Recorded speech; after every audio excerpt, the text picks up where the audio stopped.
took their 12-year-old daughter to the living room where she was violently raped, wearing blue jeans, a tweed jacket and a balaclava.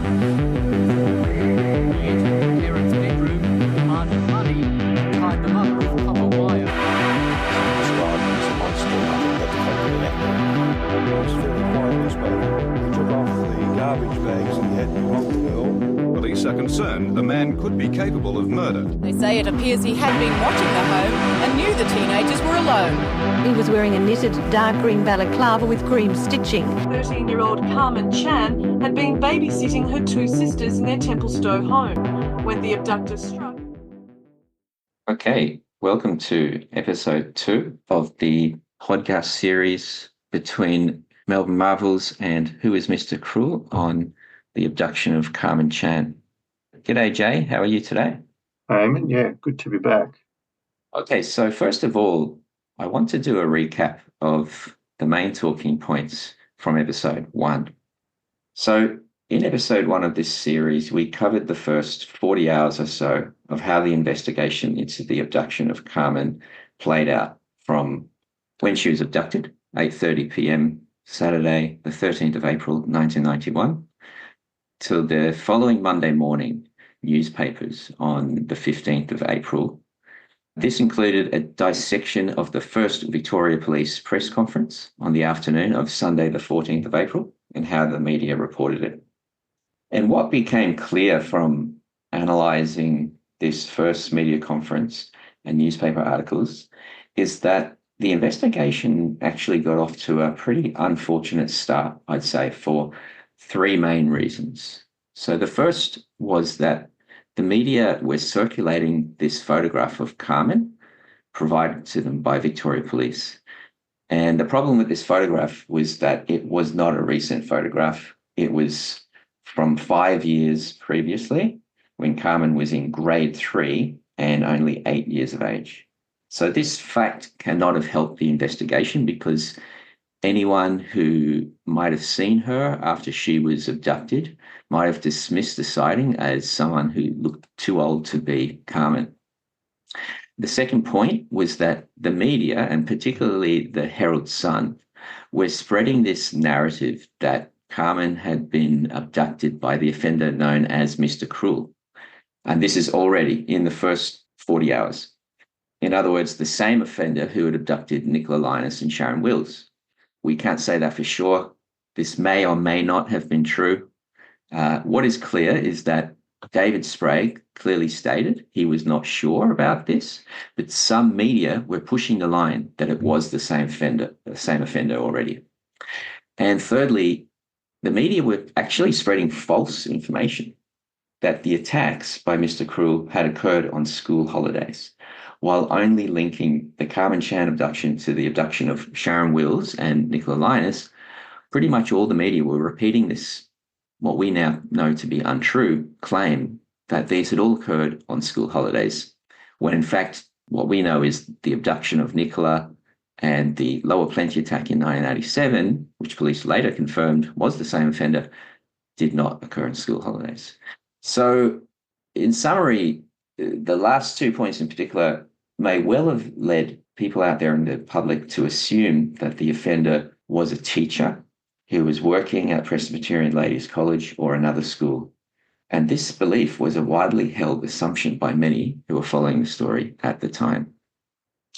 So, Jay, let's get into the continuing media coverage from the Monday, the 15th of April. I'll play the ABC afternoon news report. It would have been played on the night of the Monday, the 15th of April. Almost 2 days have passed since Karmein Chan was abducted from her Templestowe home, and police admit they're no closer to finding her. Adding to their concerns, the young girl's medical condition. Mr. and Mrs. Chan have indicated to me that Karmein does suffer from asthma, and in fact she normally has a pump beside her bed, and she also suffered from glandular fever some time back and needs periodic medication. I asked this person if he's there listening to consider that, and please release her if she shows any signs of distress. The 13-year-old girl was abducted around 8:30 Saturday night while her parents were at work. She'd been babysitting her two younger sisters. It's believed the abductor forced his way into the house through a window.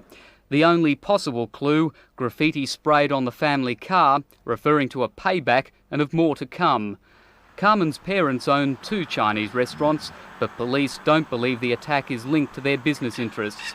Police also haven't ruled out a link between Karmein's disappearance and the abduction of two other Melbourne schoolgirls in the past 2.5 years. Sharon Wills and Nicola Linus were both abducted from their homes, but were released a short time later. Both had been sexually assaulted. Police say they've received a flood of information from the public, but in the absence of a motive or any contact with the abductor, they're still relying on public assistance for a breakthrough in the case. So, Jay, we saw some footage of the police cars out in front of the Chan household there, and the journalist mentioned almost 2 days have passed and police admit they are no closer to finding her. Then we've got footage of Sprague in the press conference talking about Karmein's medical conditions, and Sprague says, "Mrs. Chan has indicated to me that Karmein does suffer from asthma, and in fact she normally has a pump beside her bed. She also suffered from glandular fever some time back and needs periodic medication. I asked this person if he's there listening to consider that, and please release her if she shows any signs of distress." It's interesting, isn't it? We didn't hear much about that after the event, and they made a fair bit of it on this day. So presumably trying to appeal to the offender sense of compassion. Perhaps they thought if it was the same person who had abducted the earlier girls, he had released them and hadn't been completely callous. At least he was trying to get them back to their parents. Yeah, he released Nicola on her 14th birthday, and I suspect that, in fact, I think we heard this later on, but that's what they were hoping, that he would, they would appeal to his compassionate sense by mentioning the asthma. So he went on to say that Karmein's parents own two Chinese restaurants, but police don't believe the attack is linked to their business interests. So a clear message there that they don't think that the parents are up to anything unsavoury in the background. The journo then said that the police had received a flood of information from the public, but in the absence of any motive or any contact with the offender, they're still relying on public assistance for a breakthrough in the case. So any major talking points there? Interesting that they're pretty definitive about their belief that it's not linked to the business interests, given that that would seem to be a pretty logical line of inquiry, and they wouldn't have had much time to dig into that at that point. You might expect them to say that they're looking into it rather than ruling it out at this point. That's right. Yeah, look, in any case like this, the investigators always have to look at the family, the close family members. It seems like they were pretty sure from an early stage that the family had nothing to do with this. One more thing that occurs to me with the mention of the asthma, we don't really know how serious that was, if it was just something to appeal to the offender or if it was a genuine concern for her well-being. We know that, unfortunately, Karmein was killed by the offender, and it's possible, I suppose, to think that an asthma attack might have triggered whatever went wrong, although we never heard much about it afterwards as a possible cause of death, but interesting information all the same. Yeah, I'd never actually thought about that before, so that is interesting, an interesting point. We know that Karmein was also, she had glandular fever, and she had been at the Royal Children's Hospital in 1989, 2 years previously. It made me think about, who she might have interacted with there, but, there was never anyone that seemed like a very good suspect along those lines. Was there anyone who stood out when you looked into the staff at the Children's Hospital? Good point. Look, I did come across a couple of individuals who have worked as volunteers at the Royal Children's Hospital, but I don't think investigators ever linked these two men as to be possible perpetrators in this case. So it might be something we come back to at a later date. Yeah, well, the medical link does seem to be a recurring thread throughout some of the other cases as well. So something to come back to. Certainly. Okay, so the next article we'll look at is the afternoon edition of the Herald Sun, published on that Monday, the 15th of April, 1991.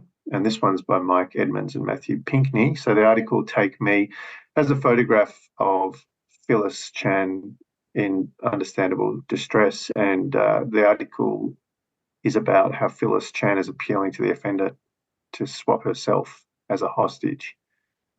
So really heartrending and desperate plea by the mother. It also mentions, as the ABC story did, that her parents ran 2 Chinese restaurants, although it also says they had been working at 2 Chinese restaurants at Lower Plenty and Bulleen. We know that the Lower Plenty part of it is a mistake, since the restaurant was in Eltham, and we believe it's a mistake that they were working at Bulleen that evening. We believe both of them were at Eltham. Yes, and I believe in later interviews, we hear that both John and Phyllis are at the Eltham restaurant. So it seems like this is likely a mistake, that one of them, that Phyllis was at Bulleen and John was at Eltham. So I believe that's correct. Although we know that Karmein had been at both the Bulleen and Eltham restaurants earlier in the day. For lunch, she was at Bulleen and then playing outside the Eltham restaurant in the afternoon.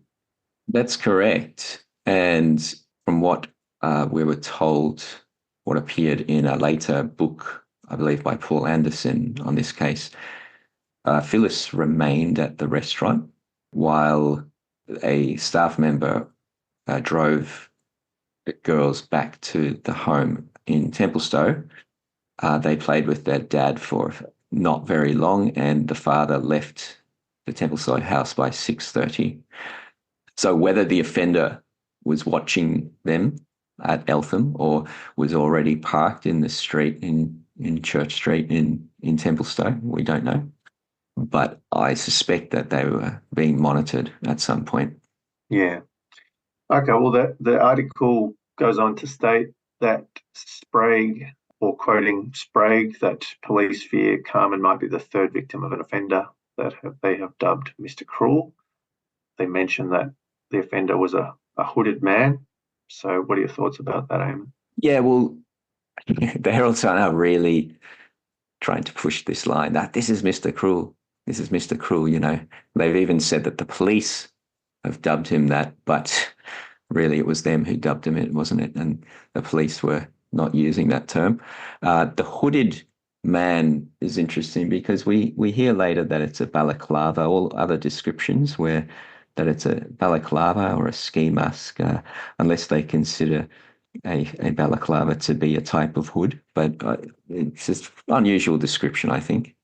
It is. We know that the girls who that information came from were obviously traumatized and probably not able to give police really accurate information still in those first early days. This article also talks about Mrs. Chan's comments. She is asthmatic and had glandular fever 2 years ago. And when she gets tired or upset, she has trouble breathing. Mrs. Chan says she was not able to take any of her medicine with her. Bring her home. That's all I want. Just bring her back.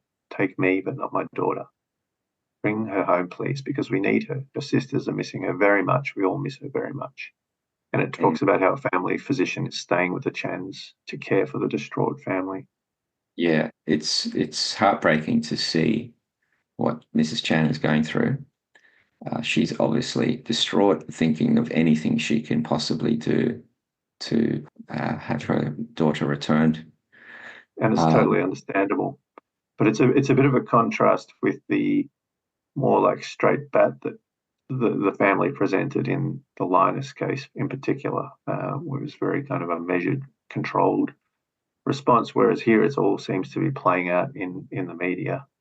Totally understandable, but quite a contrast. Yeah, I did notice that. I rewatched the Brian Linus interview recently while Nicola was still hadn't been returned, and he's certainly attempting to present a very measured response. You can see that he's been deeply, deeply affected, and underneath he's clearly very emotional. Yeah, people are going to react in different ways, I guess. That's right.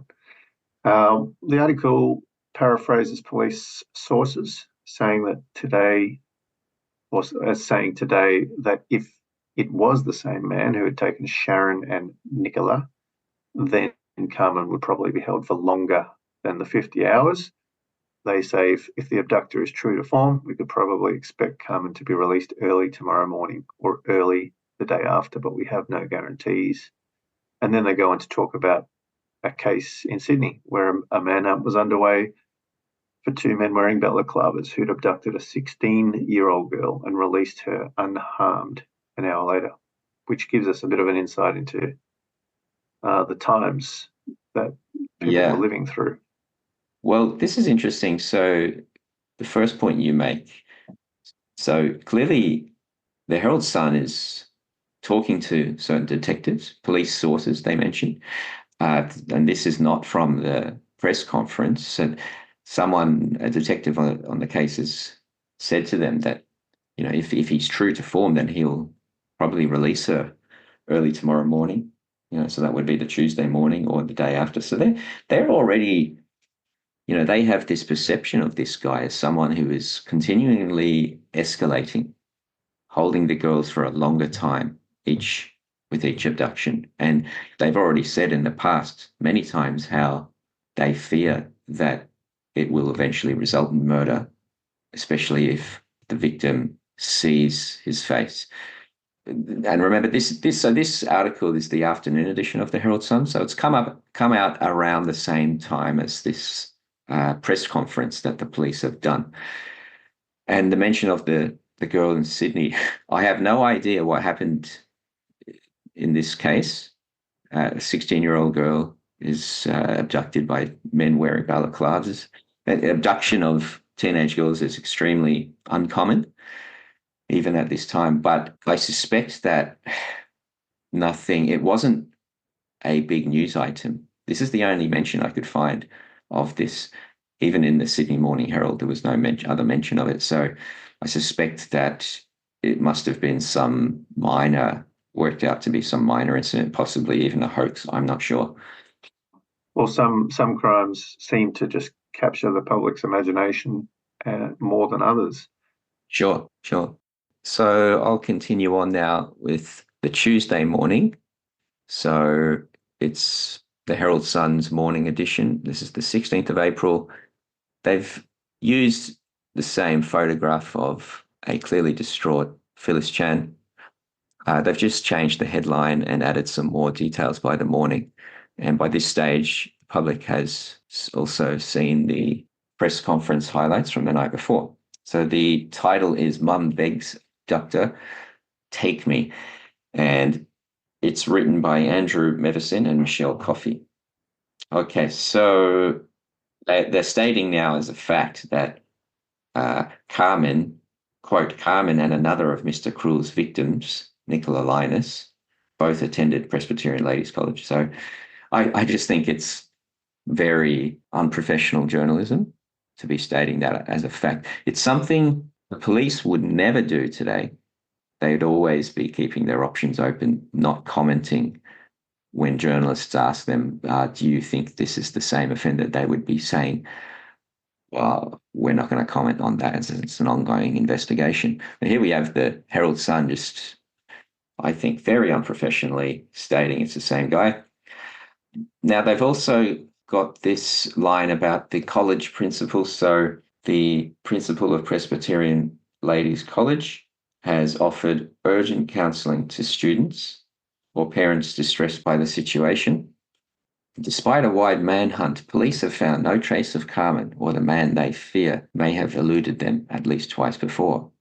The head of the investigation, Detective Inspector David Sprague, said it was possible the state government would be asked to post a reward for information that may lead to the men's arrest. So any comment there on any of those points, Jay? Well, it's clear how, regardless of whether it's the same offender or not, how the community at PLC would have been deeply affected by this. 2 year 8 girls less than a year apart being abducted. Yeah, I mean, certainly the principal, he's also got to think about the school's reputation and the fear that must have been around the school environment at the time. Probably rumors of the offender targeting girls from the school, and he would have to think about the possible financial consequences, as unsavory as that thought sounds as well, with girls possibly pulling out of the school. The article mentioned the abductor made no demands and the family had no clues on why they had been picked. The principal, Mr. William Mackay, described Karmein as an, quote, enthusiastic and positive year 8 student. She has made some very good friends at the school. Mackay didn't believe the school had been targeted by Mr. Cruel, despite 2 of the students coming from there. Mackay said the school's counsellor, Miss Louise Huck, would be available at the school tomorrow between 10 a.m. and 1 p.m. to give assistance to any students who may be concerned or upset. Any comment there, Jay? I think it's interesting how they mention the name of the school's counsellor. Hopefully they wouldn't give away so much information these days, but at the same time, I wonder if the offender would have taken note of that and tried to get in touch with her. But the other thing I think we know is we've heard a lot of rumours and also reports of suspicious characters who were seen around PLC at the time. Obviously, people were vigilant. There was one interesting report that came through to our website at whoismrcruel.com of a student at Presbyterian Ladies College who said there was a suspicious man who would drive slowly up and down Pera Street after school in the lead up to Karmein's abduction while girls were waiting to be picked up. And he was crouched over the steering wheel looking intently at the girls as though he was looking for someone. And according to this former student, this man would drive by a few times every afternoon in a beat-up old car. And he was not a parent, but he was a Caucasian man between 25 and 35. And he was never seen again after the abduction. And this was reported to police at the time. That is fascinating. Jay, at this point, yeah, I'd like to say that both of our websites have been contacted by other witnesses in this case about events occurring in and around Circles Road in the lead up to the abduction as well. And at some point we will reveal more on those sightings. But yeah, fascinating that these sightings of these strange men were occurring, and they all seem quite similar. Something that we'll definitely get back to in future podcasts. Just moving on for now, the article then mentioned how they had they had contacted Brian Linus, the father of Nicola, at his work in London last night. But Mr. Linus said that he hadn't heard about Karmein's kidnapping and preferred not to comment on it. The article then goes on to repeat a couple of mistakes, saying that Sharon Wills had lived in East Ringwood, minor, I know, but that she was dumped wearing only a plastic bag. We know that wasn't the case because the offender had taken the bag off her before dumping her, but this is one of those mistakes that gets repeated all the time. It mentions the striking similarities between all 3 abductions. It says each was bound, gagged, assaulted and is subjected to mental torture. Now, that obviously wasn't something they could say about the Karmein Chan abduction because they had no idea what had happened to her after she was abducted. So to say that she was assaulted is an error. I think the subjected to mental torture line is interesting because it's one that seems to come up quite a bit. And I wonder what it refers to. It's something we just don't know. Well, yeah, that jumped out to me as well. We know some of the things that the offender said to Sharon and Nicola. Doesn't sort of sound like what you would call mental torture. There was a little bit of toying with them, toying with police, think you're worth $25,000 or whatever the amount was that he'd put in a ransom request in the latest case. Do you think there's more to that we don't know? Yeah, I think possibly we hear years later from Nicola Linus. Nicola Linus had told investigators that she felt like he was playing some sort of fantasy type game where he was pretending that they were married and this type of thing. And I don't know, but I can only imagine what it might have meant, when they say mental torture, but perhaps it was this type of role or something that he was playing. And that might be what they were referring to by talking about mental torture, but we can't say that for sure. So then the article starts talking about psychologists, and it says that psychologists say police face a slick, highly intelligent criminal bent on reoffending until caught. So they've obviously interviewed forensic psychologist Mr. Tim Watson Munro, who's a common Mr. Cruel archetype who pops up all the way to the present day.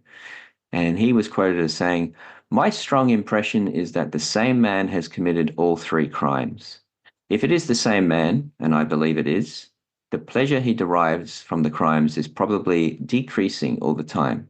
This means he will need to commit more frequent offences to satisfy his urges."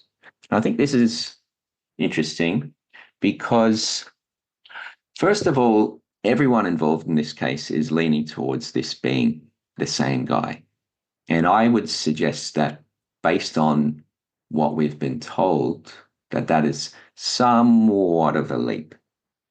However, perhaps if the police knew some extra information that wasn't revealed to the public, it would explain why they believed it was the same offender. And I'll refer here to a discussion I had about a year ago with a former detective who worked on this case. He was there on the night at Surplus Road, and he worked on Spectrum. I won't say his name. However, one point I asked him on was, I think, important in this case. I asked him, had the offender taken any of Karmein's clothes when he abducted her? And what he told me was that, yes, he had. And I told him that was fascinating because this is something that's never been revealed in any publication about this abduction. When Keith Moore did his extensive number of articles for I think it was the 25th anniversary of the case, he never talked about this. He never said that the offender took any of Karmein Chan's clothes with him. And in the other cases, he did, right? So in the other two abductions, he took the girl's clothes, and perhaps there was an element of fantasy about why he took those clothes. This would have made the police perhaps confirmed in many of their minds that it was the same offender. And so, yes, this detective who worked on the case told me that he did take some of her clothes. And I asked him what were the clothes, and he actually he didn't realize that this was something that hadn't been revealed to the public. And when I said that to him, he said, "Oh, you better not say then because it hasn't been revealed," which is fair enough. But yeah, interesting nonetheless, Well, Jay. Yeah, that is very interesting. Well, people often say one of the differences is didn't take anything in this. There are other differences too. Didn't cut the phone lines, as far as we know. A few other things, but that's very interesting. Okay, they also interviewed a leading criminologist of the day named Paul Wilson, who said sex and fantasy appeared to motivate the kidnapper. His main motivations, however, are sexual, and as his fantasy life becomes less satisfying, he will turn to the real world and young girls such as Karmein Chan. So what do we know about Paul Wilson? Is he an expert in sexual offences? Well, Paul Wilson was a criminologist that was often consulted by the Herald Sun for decades. He was one of Australia's leading criminologists.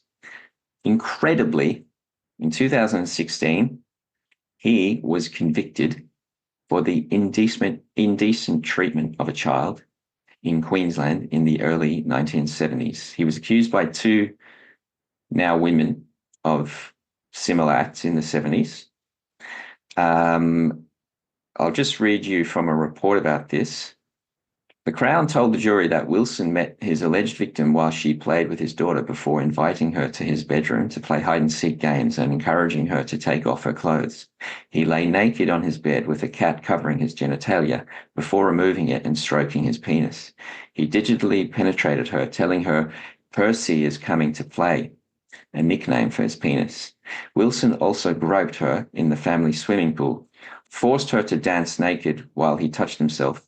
Some of this while other children and adults were at the home. You couldn't write this stuff, Jay. One of the leading criminologists in Australia, he's been consulted for decades by Herald Sun and all the top media. Turns out he's convicted decades later for... And at the time he was consulted on this case, he had already committed those offences. So exactly. That was pretty graphic, I think. Yes. Yeah. So he's talking about, the sex and fantasy. Personal experience. You'd certainly think that. Now, I will say he's always maintained his innocence. I did a bit of research on him, and he came up in another report.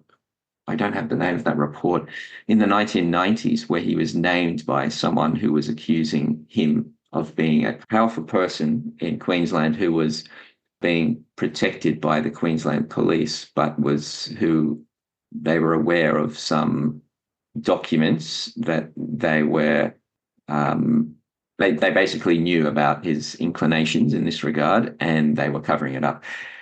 Now, that at the time that was thrown out by a judge, but it's just like, I don't know, I just think it's incredible that we have this as part of the Mr. Cruel case.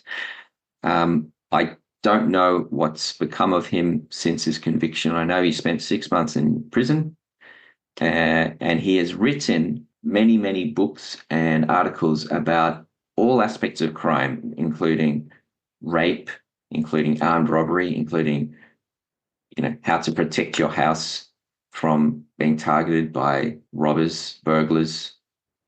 He worked for the Australian Institute of Criminology between 1986 and 1991, based in Canberra, but often had assignments with the States as well. So that's all we can say about that for now. Yeah, so let's let people draw their own conclusions about him. Yep. Okay, so we're now looking at an article in The Age on the Tuesday morning, Tuesday the 16th of April, by Bruce Tobin and Jackie McDonald. The Age is reporting that police were almost certain that the kidnapper of Karmein was the abductor of the two other schoolgirls. Is that reflective of what police were saying, Eamon? Or do you think they're taking a bit of license by saying that? I think because it's in The Age, it seems that is what the police were saying. and that is a concern somewhat. But as I said, I think it's likely because of this extra information that they never revealed to the public about the offender possibly taking some of Karmein's clothes with him. Right. Might have revealed a motive for the abduction to them.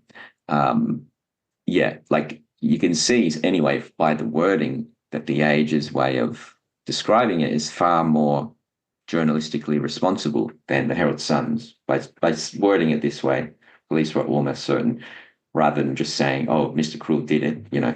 Yeah. And they talk about how 16 detectives from the Major Crime Squad and the Rape Squad have formed an unofficial task force to investigate the crime. This still isn't what we now call the Spectrum Task Force. It's an unofficial task force. They repeat the mistake of Karmein's younger sister's age here. Yeah. They reveal. Oh, sorry. Go on. Say that they, you know, it was reported that the girls were 8 and 10 at the time. They were, in fact, sorry, it was reported at the time that the girls were 7 and 9. They were, in fact, 8 and 10, and almost both of them 9 and 11. I don't know why that mistake's there. I think they sometimes did this purposely. I mean, their identities were revealed, so it's not going to help in any way. I don't know why, but they've clearly, the media's been informed of the wrong ages. Yeah. They also then reveal for the first time, I believe, that the sisters were locked in a cupboard in a bedroom of the house. Is that the first time this information's come out now? It is. It's the very first time we've seen it. Okay. And so this is another thing that they might have been looking at as a common thread between some of the earlier crimes, the specific crimes where the offender, who's believed to be Mr. Cruel, locked victims in a cupboard, was the Lower Plenty attack, so geographically close to Templestowe back in 1987, and the Donvale attack in 1985. In both of those cases, the offender locked family members in a cupboard or a wardrobe while he offended. This is an interesting detail. Like, it's not in all of the cases known as Mr. Cruel crimes, but it's a fairly rare MO. I've looked through lots of cases over the years, and I've only found this in a handful of offenders who've done this. One was Morris Marion, bank robber and rapist, who locked his victim in a cupboard. Another person who had a fixation with cupboards in the context of sexual offences was the Spectrum Task Force's one of their top 7 suspects who they were unable to rule out. And we've recently found out the identity of that man. He was a prolific writer, and so a lot of what he's written is on various blogs on the internet. One of those is a novella that he wrote about his childhood, which has some fictional elements and some fact. So it's a little bit hard to separate them out. But in that, he talks about a childhood where he was regularly locked in a cupboard by his father, his abusive father. And that is a strong theme in his writing. He calls it The Place. And he talks about how he was forced to watch while his father sexually abused his sister. Very interesting in the context of Mr. Cruel, who police believed did 3 of these crimes, potentially where family members were locked in cupboards. Absolutely fascinating, Jay. And, this reminds me a little bit of Joseph James D'Angelo, the Golden State Killer. After he was arrested back in 2018, and it was revealed that he was responsible for 12 murders and 50 rapes, someone came out. So his brother-in-law, I believe, I think it was his nephew, came out and talked about how his Joseph James D'Angelo's sister had been raped at an army base in Germany when they were children, and D'Angelo had witnessed his sister being raped, and there was talk of the impact this must have had on a young D'Angelo. It just reminded me of that, you telling that story of the Sierra suspect number 2. And just remind us, what did Keith Moore reveal about that suspect in 2016? Yeah, so this is the man the Herald Sun was calling suspect number 2, and he lived in Eltham at the time of the attacks.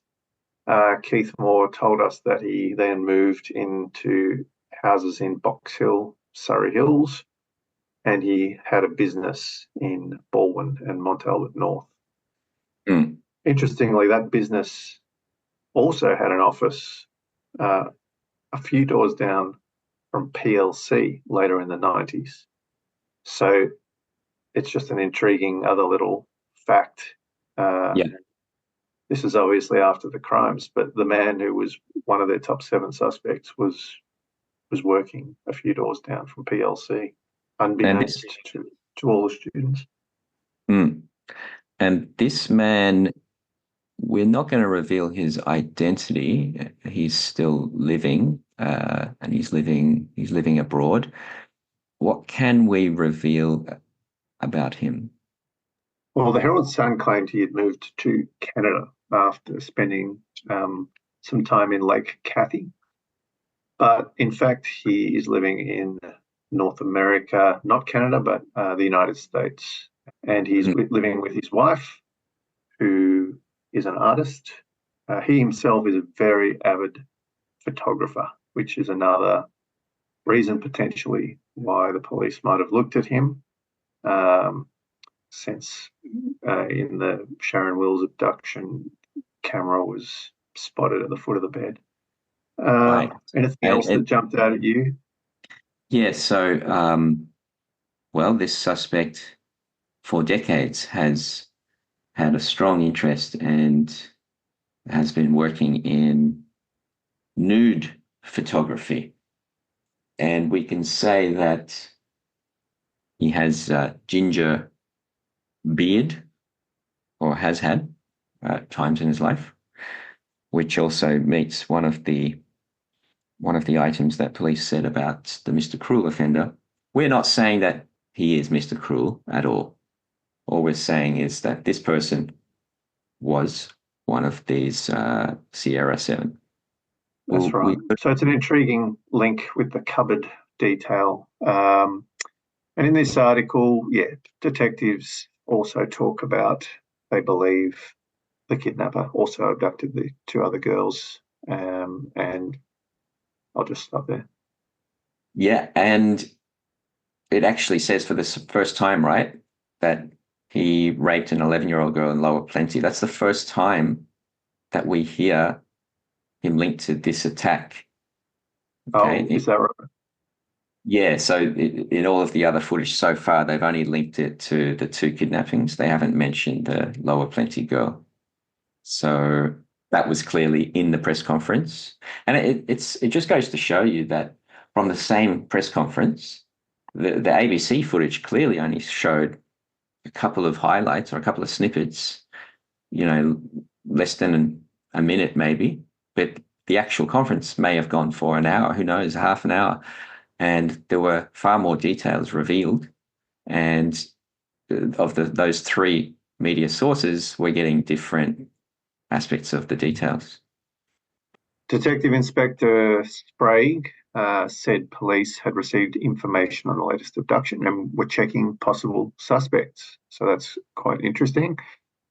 David Sprague said, "We have had an overwhelming response from the community, and detectives are compiling a profile of the kidnapper and have uncovered similarities in the methods used in each assault." There we go again with those similarities. Yeah. They can't interview Karmein if there are any similarities in terms of a sexual assault. They can't identify those, but they have these other similarities, and there is that detail revealed to me by that detective about the clothesmen the breaking in through a window, the knife, and we know later when we discover that Karmein was murdered and was shot in the head that he also had a gun. Although they wouldn't have known that at this time, but the use of the knife and a gun together is actually pretty rare. So the article talks about how police have studied the kidnap's methods of torture. Again, they're using that word, and they believe his actions have become more vicious each time. They talk about some of the similarities that they see, that the intruder wears a balaclava or a ski mask, strikes houses in the north eastern or eastern suburbs, and used either a large knife, a pistol, or both to terrorise his victims. So that's the point we just made around the weapons. They also say that the abduction victims lived in houses one street off a main road. The victims had sisters, and the kidnapper freed his victims at night. And finally, they say, in terms of similarities, that between the Wills and the Linus abduction, both girls were bound and blindfolded while they were held and later released within 5 kilometres of their home. So is that all correct as far as we know? No. So in the Lower Plenty attack case, the house, we're not going to reveal where it was to protect the privacy of that family, but the house was not one street off a main road. Okay. Though it's possible a getaway vehicle may have been parked one street off a main road there. It's correct in the case of Sharon Wills with Hillcrest Avenue, that is one street off Maroondah Highway. The same can be said of Monomeath Avenue, is one street off Canterbury Road. If you want to be pedantic, Surfers Road is not one street off Reynolds Road, but where he parked his car, they know from the sniffer dogs, that was on Church Road, which is one street off Reynolds Road. Okay. I think so there's a few question marks around whether that's entirely accurate, but I suppose similar geographic layout in the streets, they're not sort of completely isolated. They're always close to a main road, we could probably say. So they're probably saying, look, he's giving himself an opportunity to get away fairly quickly. Yeah.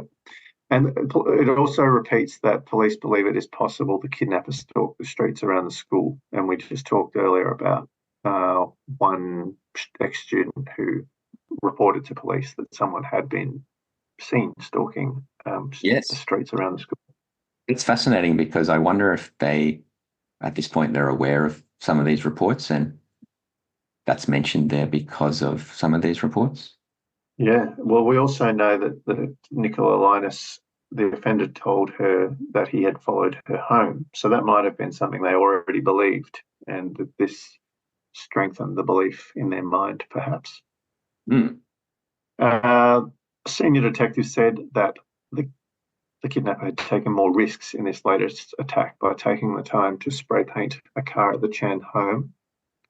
And police believe the message payback and more to come might be a decoy. Do you know anything about the language they use there? Yes, so when we get to decades later and when Keith Moore starts writing about this from around the year 2000, we hear it described in a different way. So it starts to become red herring.